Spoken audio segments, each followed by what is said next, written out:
Mother's Day, written by J.B. Priestley.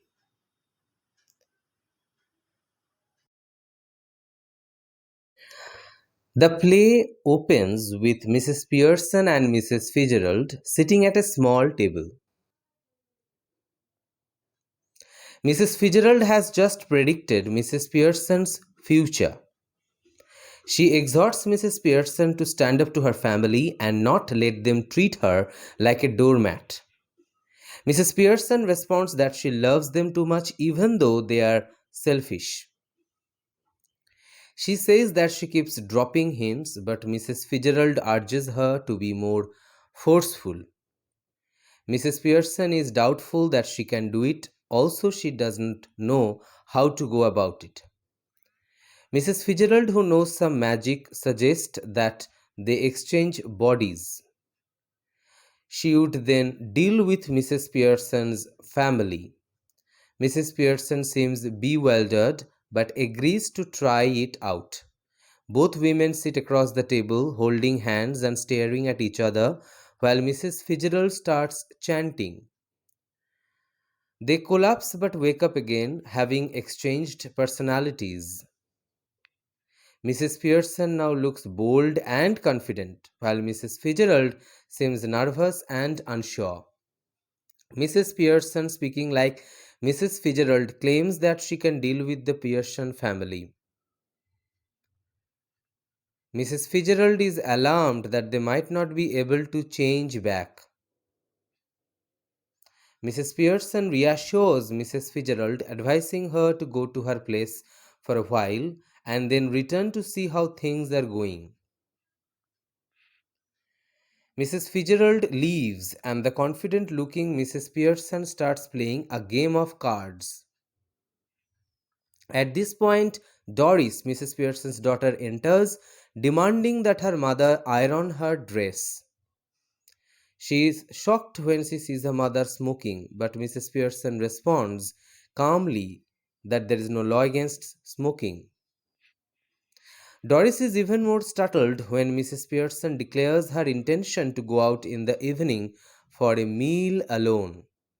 Doris then asks her mother for tea. When Mrs. Pearson says that there is no tea for Doris, Doris gets angry. She grumbles that she worked hard all day and the least she can expect is tea. Mrs. Pearson retorts that Doris doesn't work half as hard as her mother does at home. Annoyed, Doris again orders her mother to iron her yellow dress as she plans to go out that evening with Charlie Spence. Mrs. Pearson proceeds to mock Charlie until Doris runs out crying. Mrs. Pearson's son Cyril enters the room. He curtly demands tea and inquires if Mrs. Pearson has put his things out. Mrs. Pearson calmly replies that she hasn't and declares that she has decided not to do any such work anymore. Cyril is shocked and surprised at the changes in his mother.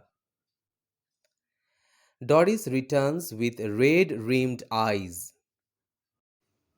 As soon as Mrs. Pearson leaves the room to get herself a drink, the siblings start discussing their mother's unusual behavior. Doris wonders if she has suffered a concussion. Then they wonder what would happen if she behaves in the same manner towards their father. Mrs. Pearson re-enters with a bottle.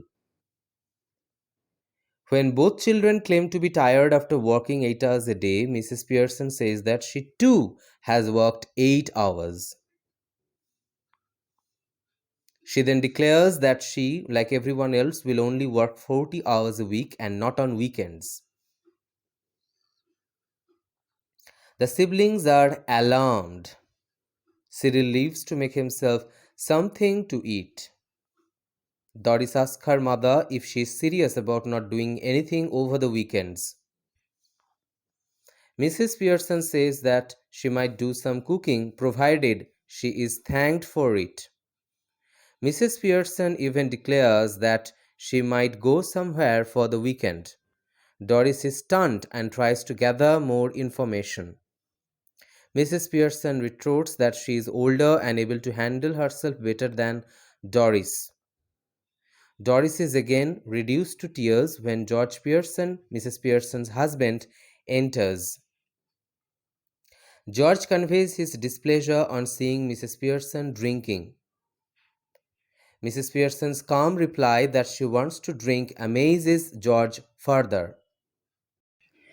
He informs her that he will not have tea as he is going to his club and is annoyed when Mrs. Pearson tells him that there is no tea anyway.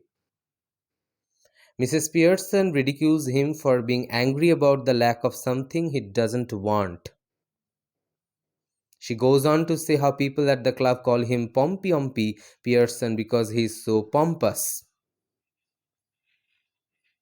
Cyril enters at this point with some food and George questions him about the nickname. Cyril admits that it is true and George leaves, stunned. Cyril chides Mrs. Pearson for hurting his father's feelings. Mrs. Pearson responds angrily that Cyril's opinions did not matter. After all he did was spend too much time and money on races and the like. At this moment, Mrs. Fitzgerald, who is really Mrs. Pearson, returns to the house. Mrs. Pearson rebukes Cyril for his rude behavior towards Mrs. Fitzgerald and Cyril leaves in a huff. Mrs. Fitzgerald asks Mrs. Pearson how things are going. The latter assures the former that soon the family will respect Mrs. Pearson. George returns. He raves about being called Pompey Umpy Pearson and complains about Doris sobbing upstairs. Mrs. Pearson tells George to behave himself in front of guests, but George loses his temper and asks if Mrs. Pearson has lost her mind and even declares that she must be drunk. Much to George's bewilderment, Mrs. Fitzgerald gets upset on hearing all this. Doris returns to the room and is annoyed when Mrs. Fitzgerald asks about her friend. But Mrs. Pearson orders her to speak respectfully or leave the room. Things get into quite a tangle with George, Doris, Mrs. Pearson, and Mrs. Fitzgerald all talking, and Mrs. Fitzgerald trying to defend the Pearson family. Suddenly, Mrs. Fitzgerald gets up and asks everyone to leave her and Mrs. Pearson alone. Mrs. Fitzgerald now pleads with Mrs. Pearson that they should switch back to their original personalities because the Pearson family seems to have had enough. As before, the two women link hands while chanting. When it is done, the two women regain their authentic personalities. Mrs. Fitzgerald advises Mrs. Pearson not to be lenient and not to apologize, or things would be back to square one. Mrs. Fitzgerald suggests that they taste this and ask Mrs. Pearson what she wants to do that evening. The family is called back in and they walk in looking apprehensively at Mrs. Pearson. Mrs. Pearson tells them that they will all have a family game of rummy and then the children would make supper while the parents chat. George and Cyril agree, but Doris hesitates, provoking a sharp query from Mrs. Pearson. Doris hastily agrees. Mrs. Fitzgerald leaves as the family gathers around Mrs. Pearson.